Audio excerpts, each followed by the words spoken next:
Good morning, YouTube. Welcome back to the channel. This is IMAX Sports with another football video, and today I'm going over my NFC playoff odds predictions. I did this last year on the channel, where I did some videos where I said what the odds were of each team making the NFC and AFC playoffs, and then I later did one for the Super Bowl and the playoffs as we got closer to the actual playoffs. These percentages are not going to be math-based. It's mostly going to be intuition-based and based off of my predictions, but as we get closer to the end of the season, I might do one based off of actual statistical probabilities. So let's get right into it. First off, I'm going to start with the NFC playoff picture for 2022. The Eagles are the current 1 seed at 9-1. The Vikings are the current 2 seed at 8-2. The Niners are the 3 seed at 6-4. Tampa is the 4 seed at 5-5. The Cowboys are the 5 seed at 7-3. The Giants are the 6 seed at 7-3. The Seahawks are the 7 seed at 6-4, tied with the Niners, but the Niners beat them head-to-head. The Commanders are the 8 seed at 6-5, fourth in the NFC East. Falcons are the 9 seed at 5-6. The Lions are the 10 seed at 4-6. Cardinals are also at 4-6. Packers and Saints are at 4-7. The Rams are at 3-7. The Panthers are at 3-8, and the Bears are at 3-8. So currently, if the playoffs were to start today, the Eagles, Vikings, Niners, Buccaneers, and Cowboys, Giants, and Seahawks would be making the playoffs. First off, we have the Rams, and I have the Rams at 0.01% chance to make the playoffs. That might seem a little harsh considering they won the Super Bowl last year, but they have the third worst record in the NFC right now, and they have not been winning a lot of games. They're on a massive losing streak. I expect them to continue this losing streak because Cooper Kupp is out and their offense has been able to score nothing. And their defense has been okay to good, but if you can't put any points up on the board and then your best offensive weapons on IR, then you're not going to do much. I have the Rams going 4-13. I have their ceiling at 7-10. Absolute ceiling for the rest of the season. I have them at 7-10. And you cannot make the playoffs at 7-10. Even if they went out, they would be 10-7. If they won 7 in a row, they'd be 10-7. I really doubt it. Bears, I have at 0.02%. Technically, neither of these teams are mathematically eliminated from playoff contention, so I wanted to include both of them in the video. But if the Bears had a couple things go right for them in the last couple of weeks, they could be seriously in the mix right now. They could even be like 6-5 right now if a couple of correct things went their way the last few weeks. But they haven't. Their defense hasn't been able to pull it together. Their offense has been playing out of their mind. And if Justin Fields could get the win over the Jets this week, then their prediction might go up to 6-11. But right now I have them at 5-12, considering their defense can't do anything, and their offense has been amazing. I have their ceiling at 7-10, considering the highest they can possibly be is 9-8. If they do win this week against the Jets, then I'll have a little bit more faith in their defense. Their ceiling might go up to 8-9, but I don't realistically see them win out or win all but one game for the rest of the year. I have the Panthers at 1%, and that 1% is solely because they're in the NFC South. And although Tom Brady is turning it around, he's now 5-5 instead of 3-5. I'm not 100% sold on the Buccaneers this season, but I do have the Panthers at 1%. You'll see that the Panthers' prediction ceiling and floor is the exact same as the Bears. That extra percent is simply because they're in the NFC South, and if something happens to Tom Brady and the Panthers somehow find a new level of football where they just maul everyone, they could technically finish 8-9, potentially 9-8 if they win out. I think that their realistic ceiling 7-10. There's three or four games that I think that they can win to get them to 7-10, but I don't realistically see them winning all of them, and another game between the more tougher opponents they have. The Saints, I have at 2% because they're in the same situation as the Panthers, except I have their ceiling 1 higher and I have their prediction 1 higher. I think that the Saints have a pretty okay chance to win a couple more games, but that's about it. They've been very underwhelming this season. I thought that they'd be better, and one of the biggest things has been injuries. They're starting to get healthier and healthier every week, but I still don't see them finishing a lot higher than 6-11. And even if they do win out and finish at 8-9 or 9-8, then their chances of making the playoffs still are not extremely high, and I really don't see them winning out. Next, we have the Green Bay Packers at 9-8 for ceiling at 7-10. One game above the Saints, ceiling of 9-8, higher ceiling than the Saints, floor of 5-12. I think that the Green Bay Packers will be able to find a way to win a few more games. I do have them finishing 3-4 for the rest of the season, which is a little ambitious. They're 4-7 right now. I have them finishing 7-10. So I think that that's a little ambitious for how they've played so far this season. But the rest of their season is not difficult. The rest of their schedule is on the easier side. And I think that Aaron Rodgers will try and find a way to try and turn the season around. There's enough time technically for them to make the playoffs. I think that 3% might be a little bit too low for Aaron Rodgers, considering there's still a lot of season left, but I really just don't see it happening. Actually, sorry, I had the percentages wrong for these. This is supposed to be 10. This is supposed to be 3. 3%, we have the Arizona Cardinals. I have the floor for the Cardinals at 5-12, the ceiling at 8-9, and the prediction at 6-11. The main reason for this is because I have a little bit more faith in the Cardinals than the Saints to turn things around. Not a whole lot, but a little bit. Also, their division is not as shaky as the NFC South, but their division can have upsets. They could have won one last night against the 49ers, but they got demolished. I don't know what Kyler Murray's injury status is or the timeline of his return, but if Kyler Murray can return in a timely fashion, they could be able to win some divisional games. I do believe they also have a couple games against the Rams left, which could get them a better divisional record and some more wins. We'll see how things go. Actually, no, they already played the Rams once, so they have one more game against the Rams, but we'll see how things go. If they can get an upset against Seattle or the Niners or both, then they have a pretty okay chance to maybe not win the division, because I don't see the 49ers or the Seahawks crashing and burning that hard, but it's up in the air. At 10%, we have the Green Bay Packers. I already explained the Packers. But yeah, all their stuff is higher than the Cardinals. Their prediction, their ceiling, everything's higher. I just had their numbers switched up. At 15%, we have the Detroit Lions. The Lions have a slightly higher floor. That's pretty much it for the differences between the Packers and the Lions' predictions. But the difference between their teams in general is I think that the Lions have a better chance of being consistent for the rest of the year and a better chance of actually being able to push the envelope on what their prediction is. I think that the Lions' offense has been one of the most consistent offenses in the league this year. Only games against the Patriots and the Cowboys that they really didn't perform well. Other than that, they've had some injuries which hurt them in the middle of the season. But they've been putting up basically 30 points every week that they've had a fully healthy team against not a top 3 defense. I think that the Lions' schedule makes it so they'll be able to get to 7, potentially 8 wins. But their defense will need to step up, much like the Bears. And I think that realistically they could get to 9-8 if their defense does step up like the Bears, or does step up like the Bears defense needs them to. But I think that 9-8 is pretty much the absolute ceiling, and then they need to pray that another team really does poorly for the rest of the year. At 25%, we have the Atlanta Falcons. I have the Falcons finishing 7-10 as well, with a ceiling of 9-8, a floor of 6-11. So same exact thing, except they are fighting for the NFC South. The only difference between the Falcons and the Lions is that if the Falcons can get an upset win in Tampa, and Tampa really does not find their way like people expect them to, and the Falcons are able to do that, then they could win the division. They're only half a game behind Tampa currently, although Tampa is moving in a positive direction. The Falcons are just kind of staying where people expected them to be. They've won a lot of games that they've been expected to win. They've lost a lot of games that they've been expected to lose.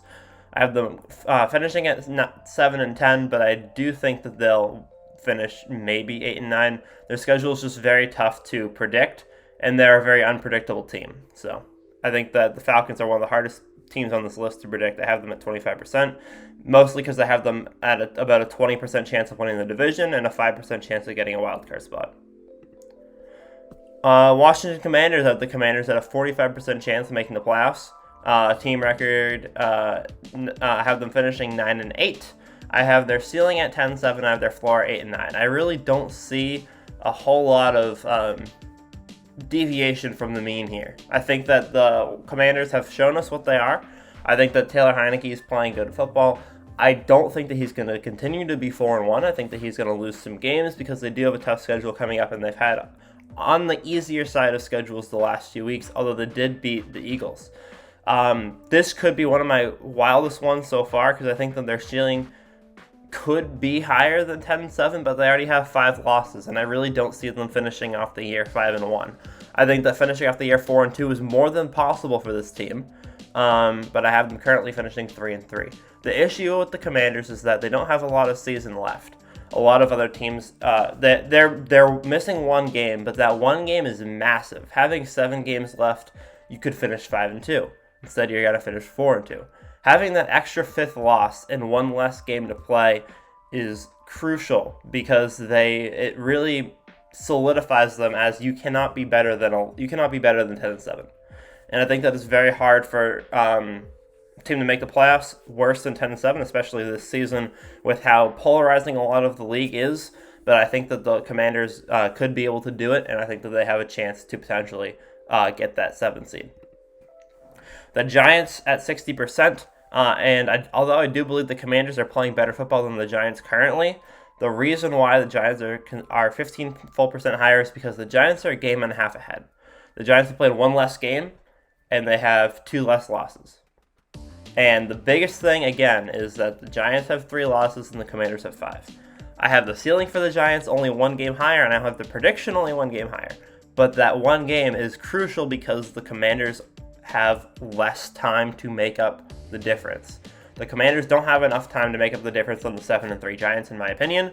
I have the Giants floor at 8-9. I think that 9-8 or 10-7 is more than likely, and I think that the Commanders just don't have enough time to do it. I think that they would in a longer season. I think that the Giants' offense is inconsistent. It basically says if Saquon does well, we do well. If they do poorly, we do poorly. And their defense has played solid, but there's been some games where there's been some breakdowns. Taylor Heineke's played really well for Washington this season. He has a very good record, but it's just very hard to bet for the Commanders right now against the Giants in the situations they're both in. Jumping up again, we have the Seahawks at 77%. The Giants had an extremely hard schedule to finish off the season. I think they had the Eagles twice, they had the Cowboys, they had a couple other divisional games and some tough other matchups. Seattle's schedule for the rest of the season is considerably easier. I have their floor at 10-7. I have the absolute worst they finished for the rest of the year at 4-3. That's mostly because of their schedule. I do think that the loss to Tampa makes them a little bit more questionable. I think that does hurt their dominance, but Geno Smith played well in that game. They're coming off of a bye. I think they're going to win off the bye, be 7-4, and then they'll have a very they have an easier schedule than a lot of other teams. I don't remember if they've played the Rams yet this year. If they haven't, then they have 2 games. I do believe they have 2 games against the Rams, so I think that they'll win both of those fairly easily. But for the rest of the season, Seahawks ceiling 12-5 prediction. I think I have them at 11-6. And I have the exact same thing for the Niners. I have the Niners floor at 10-7. They're ceiling at 12-5, and their prediction at 11-6. Both the Seahawks and the Niners are 6-5. They're both fighting for the division. I do believe that if neither of these teams win the division, then they're both in prime position to get a wild card spot. That being said, I gave each of them about a 50% chance to get that divisional title. I guess I gave the 49ers a little bit more, and then they both have a fairly even chance of getting a wild card spot. But overall, I think that the Niners' chance of winning the division is slightly higher than Seattle simply because they already have a win over them. If the Niners win the next matchup, then it's even. If they lose the next matchup, then if they win the next matchup, then they have a definitive tiebreaker. If they lose the next matchup, then it's even. But because they already have that win, they have the definitive tiebreaker if they win, then I have to give the Niners the advantage in the situation. The Niners are also looking like a more complete team. The Seahawks defense has been pretty good this year, but the Niners defense has been dominant recently. And I think that, and although they did play Colt McCoy, but going forward, I think the Niners defense is going to be more, it has been and will be more consistent, and I think that their offenses are very comparable. At 85%, we have the Tampa Bay Buccaneers. And remember earlier how I said I gave the Falcons a 20% chance to win the division? The reason why Tampa's this high is because they have an 80% chance to win the division and a 5% chance of getting the wild card if they don't. If Tampa somehow loses this division, I think it's mostly going to be due to their incompetence and not the Falcons popping off. That being said, if they're incompetent enough to lose the division, then they won't be getting a wild card spot. I have the Falcons. If the Falcons do phenomenal and they win the division on their own merit, then that's where the 5% comes in, because Tampa could potentially get a wild card spot if the Falcons just demolish everyone. But that's a very small percentage. The floor I have at 8 and 9. I have the ceiling at 11 and 6, and I have the prediction at 10 and 7. So I have all of their predictions are lower than the 49ers and the Seahawks, but the 80% from the division. I know that they're only a half a game ahead of the Falcons, but that extra loss for the Falcons on the 11 games, being 5 and 6 instead of 5 and 5 or 6 and 5, is massive. If Tampa was 6 and 5 and the Falcons were 5 and 5, then it wouldn't be this high. It wouldn't be this high. It would be closer to 60-40. But because it's 5 and 6 and 5 and 5, that's why Tampa has a higher percent chance of winning the division. They also both have very tough schedules to finish off the season. Well, not very tough, but the Falcons have a slightly tougher schedule than Tampa does to finish off the season, and I think that Tampa will be more consistent throughout. I do have them finishing 5 and 2 for the rest of the year. I think that their schedule is on the easier side of the rest of the schedules for remaining teams. But I think that they could still win the division in 9 and 8, and they can still potentially get a playoff spot in 9 and 8 as well. The last three I think are fairly obvious. I have the Cowboys at 99%. The reason why this is not higher is because I don't have them winning the division. I have their floor at 11 and 6, their ceiling at 13 and 4, and their prediction at 13 and 4. I really don't see them going 14 and 3, but I do think that they will win about as many games as is possible for them for the rest of the year. Same thing with the Vikings, although I do have their floor and ceiling slightly higher simply because of that one loss. They're 8 and 2. The Cowboys are 7 and 3. That's the difference between their floor and their ceiling, but I do have them both predicted to be 13 and 4. The reason why the Vikings are 99.98% and the Cowboys are 99 is because the Vikings are their division leaders by a significant margin, and I do believe the Vikings will be winning their division without an issue. And then obviously you have the Eagles at number 1. I have them finishing 14 and 3, 5 and 2 for the rest of the season. Their schedule is on the tougher side for the rest of the year, but I think that they'll be able to handle it pretty well. Ceiling is 16 and 1. I do believe that they could finish 16 and 1. I don't think it's likely, but I think it's possible. And I have their floor at 12 and 5. I really don't see them finishing below 12 and 5. So this is my final playoff prediction based off of my final standings for each team. I have the Eagles at the 1 seed, Vikings at the 2 seed. It's pretty similar to the actual current standings. I really don't think that there's going to be a whole lot of movement, honestly, in the NFC. The AFC, I have slightly more movement because of some divisional tiebreakers and different things, but I really don't see a whole lot of movement out of the NFC based off of how the season's gone so far. I think a lot of teams are solidified on where they can be, and it's just kind of a little bit of seeding at this point. So, thank you guys for watching. Hope you guys enjoyed. Leave a like on the video if you did like it. Subscribe to the channel if you're new, and I'll see you guys on the next one. Peace. Huge shout out to Quinn Lacey for supporting the channel with a channel membership.